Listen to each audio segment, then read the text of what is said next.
गांव किसी भी सकाफ़त का एक अहम हिस्सा होते हैं, चाहे ये कोई भी मुल्क हो। उसके गाँव का अहम किरदार अपने मुल्क की मुआशी और बुनियादी ज़रूरियात को पूरा करना होता है, क्योंकि गाँव में ही फसलें होती हैं और गाँव में ही फल पैदा होते हैं और फिर यहीं से फल और यहीं से सब्ज़ियाँ वग़ैरह शहरों को सप्लाई की जाती हैं। पंजाब पाकिस्तान का एक अहम सूबा है, यहाँ से फल और सब्ज़ियाँ पूरे पाकिस्तान को भेजी जाती हैं। ये पंजाब की एक खूबसूरत 1990 की दहाई के शुरुआती मनाज़िर हैं जो आपके कैमरे में नज़र आ रहे हैं। आजकल बहुत जदीद दौर आ चुका है, बहुत जदीद मशीनें आ चुकी हैं और इसके अलावा भूसे वाली मशीनें और कटाई वाली मशीनें भी आ चुकी हैं। आज दौर तब्दील हो चुका है, लेकिन पुराना दौर बहुत अच्छा था।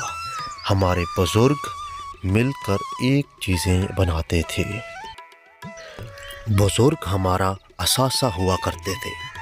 जो बात बुज़ुर्ग कह देते, उनके ये अल्फाज आखिरी तस्लीम किए जाते और उनका फ़ैसला अटल होता।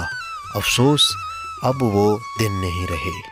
अब देखते जाएं कि ज़माना क्या क्या रंग बदलता है। आज के दौर का ये जो मंज़र आपके सामने आ रहा है, ये आज का दौर है। खूबसूरत नहरें, रंग बिरंगे बागात और नहरों के साथ चलती हुई कच्ची सड़क आज हमें वो पुराना दौर यूँ याद करवाती है।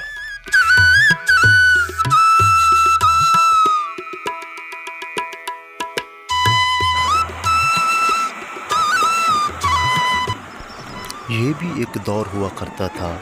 बैलों के ज़रिए खेती बाड़ी होती, बैलों के ज़रिए ज़मीन से पानी निकाला जाता। आज ये हमें देखने को कहीं कहीं मिलते हैं, लेकिन ज़्यादातर चीज़ें तब्दील हो चुकी हैं और जदीद दौर आ चुका है। इसके पहले ये बैलों से खेती बाड़ी, उसके बाद फिर ट्रैक्टर और डीज़ल इंजन और पीटर आ गए और अब तो और ज़्यादा टेक्नोलॉजी की दुनिया में सोलर सिस्टम आकर एक नई जिद्दत पैदा हो चुकी है।